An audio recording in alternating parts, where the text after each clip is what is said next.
All right, friends, this is part 2 of your podcast on the case study in Chapter P. Basically, 4 parts to the course. And the first one is data analysis.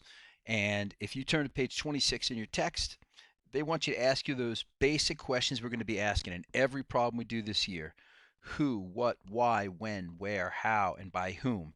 All right. So, going through all this, the who in this case, actually, the by whom is the scientist. I know I wrote in the first podcast that the who was a scientist, but that's really the by whom. The who is the polio patients. The what is, do the magnets work? The why is clearly because they want to see if they have an effective treatment. The when, I'm not sure we're told the when or the where in this problem, um, so that's going to be left out unknown.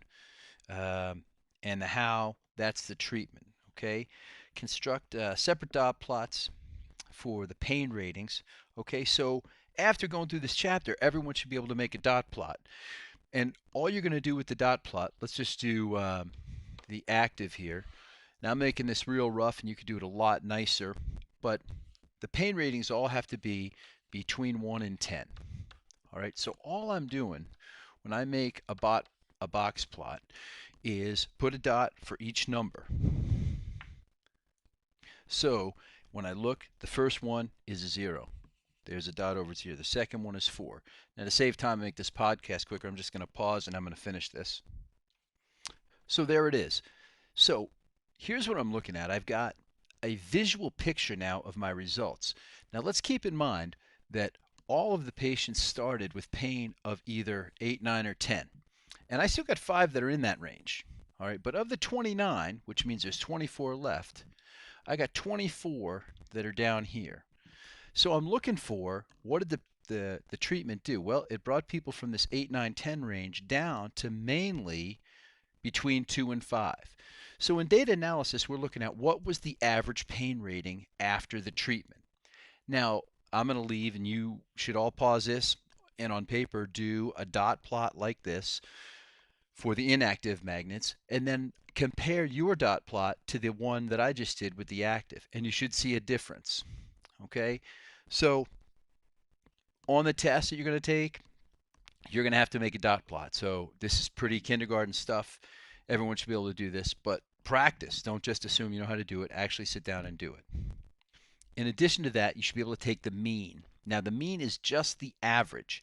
Add up all the numbers in the list. So there's 29 in the active group, and there's 21 in the inactive magnet group, and find the mean, the average.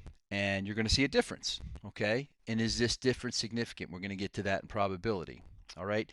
And finally, in this data analysis section, you want to talk about the differences between your graph. All right, so we already got that. All right, second part of the course and second part of this problem is producing data. This is the experimental design.